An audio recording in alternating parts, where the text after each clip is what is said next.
What's up, heathens? Today, I wanted to kind of go over some thoughts I had about the recent conversation with Matt Kovacs. If you want to check out that conversation, there will be a link right up there for you to go and do that. I wanted to kind of cover, some things I did wrong, some things I did right, and maybe, some good arguments for mythicism that I think should be brought up whenever you're debating. So I hope that you enjoy this video.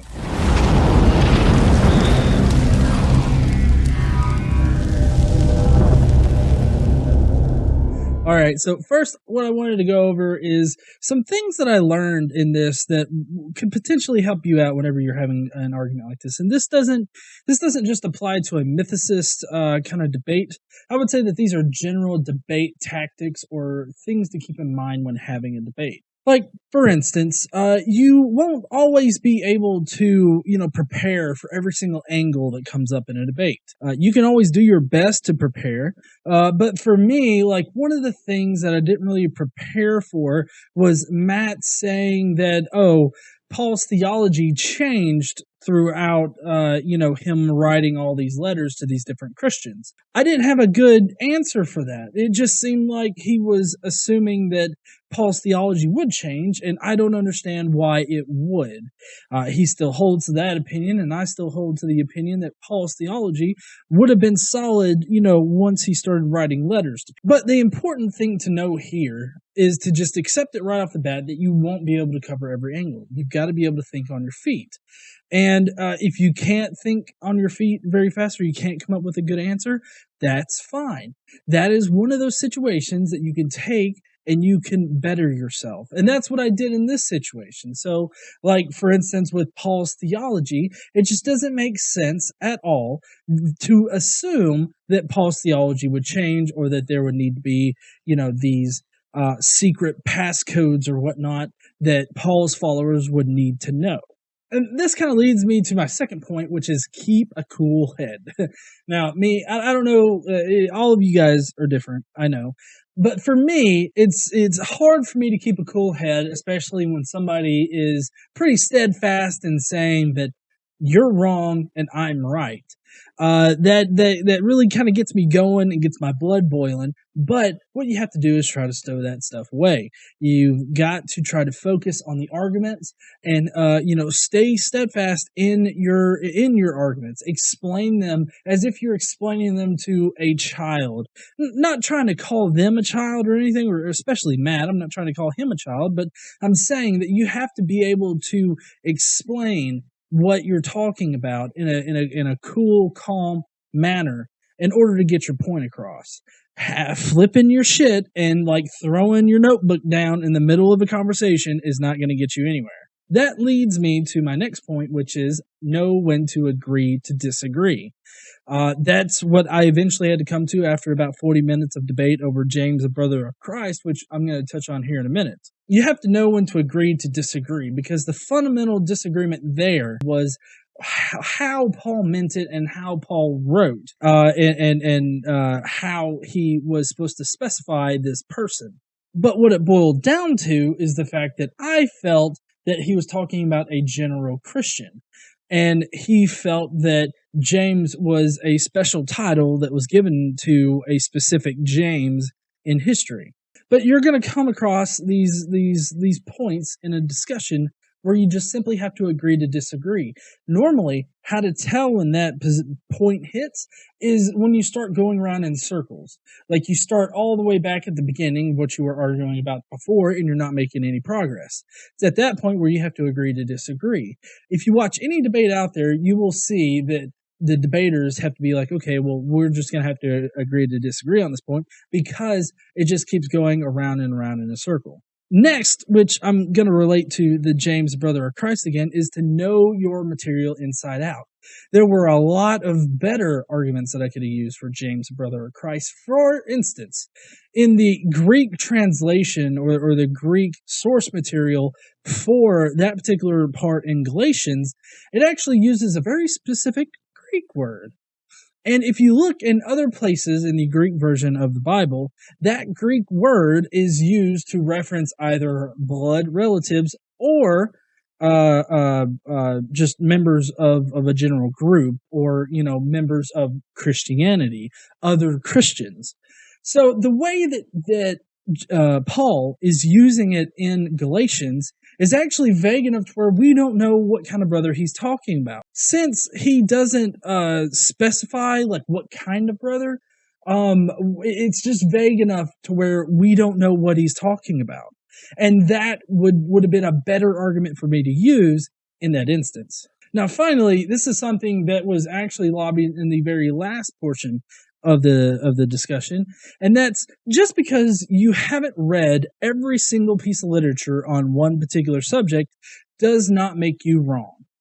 That's something that Matt tried to lobby at me, trying to convince me that I was living in an echo chamber, when I know for sure I'm not living in an echo chamber. I regularly watch debates, listen to people that propose these evidences for a historical Jesus. So I do open myself up to the other side of the conversation. I do. It's just that I find myself in constant disagreement with them because of the evidence that they use, because of the assumptions that they make. Historical studies are based on assumptions. They do have assumptions, but what you have to do is find the one that contains the least amount of assumptions, or at least the least amount of assumptions that are made with, flimsy evidence. And I would say that, like, with James, the brother of Christ, he had flimsy evidence there. And I mean, that's ultimately why I wasn't convinced by his position. If you just go out and you find like the actual source material on it with translations from people that are well versed in these languages and interpreting, what these people meant, if you go there and you find that it's vague enough to not know what is being referenced, then you don't have any way of saying, oh, this was a blood brother of Christ. There's no way that you can say that given the source material. And that, I think, is what strengthens my argument and weakens Matt's. But again, this bounces back to knowing your material inside out, and the fact that you can't be prepared for every single angle. I wasn't prepared for that angle, but if I knew my material inside out, I might have been able to think on my feet and be able to get there in the debate. I'm actually finding, and this is one thing I've learned since the debate with Matt, since going out and doing more research and really questioning what I see in the evidence, is that I think that there's a really practical case for saying that there were a group of Jews that found Christ to be purely celestial. I think that there's good evidence to show that group exists, but I also think that there was a group that thought that he was a real person. I think the evidence for Paul thinking that he was a purely celestial being isn't exactly there, because of how Jews saw the supernatural, how they regarded the supernatural, being that scripture and visions were held higher than real-world testimony of it. I feel that even though they were celestial visions or celestial things that they described, I feel like they felt it was real and it was on earth. So I think that there were both groups in the beginning. I think there were a group of people that thought Jesus was physically here on earth, and there was a group that found him to be purely celestial.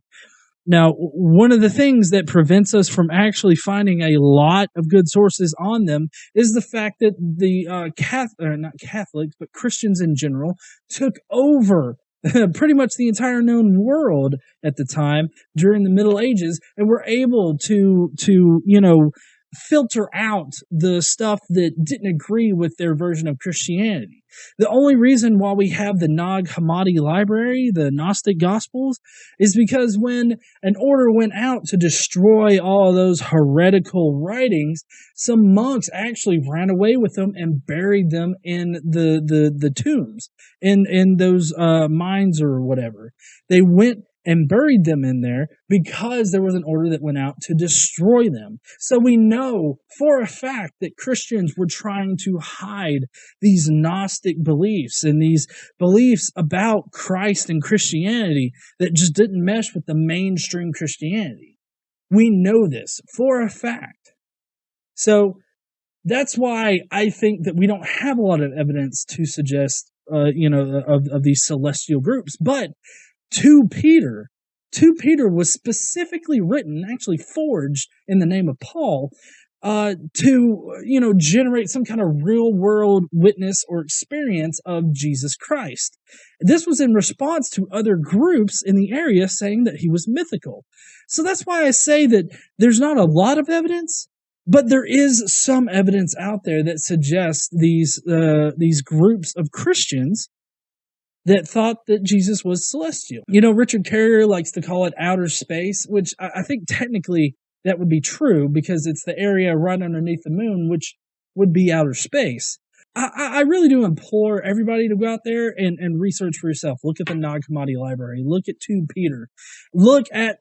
Take another look at the Bible and trying to look at it through a bit more of a skeptical mind. Not that you're looking for things that are definitely mythical and whatnot, like Jesus, healing leprosy in people, or healing the blind by spitting on them and rubbing dirt in their eyes. Kind of like a southern dad that was like, just rub some dirt in it, boy. I just think that if you read it through those eyes and you looked at it through that lens of real skepticism as to where they got this information, I think that you could find yourself being drawn more and more to the mythicist point of view. So I would love to know what you guys thought about the Matt conversation. I would love for you to leave those comments down below. I would also like to know what you think about the mythical Christ.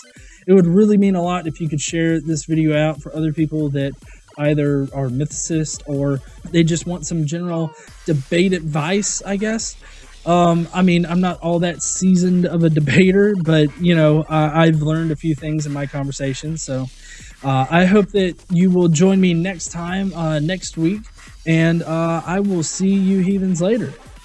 Don't forget to stand up and use your voice.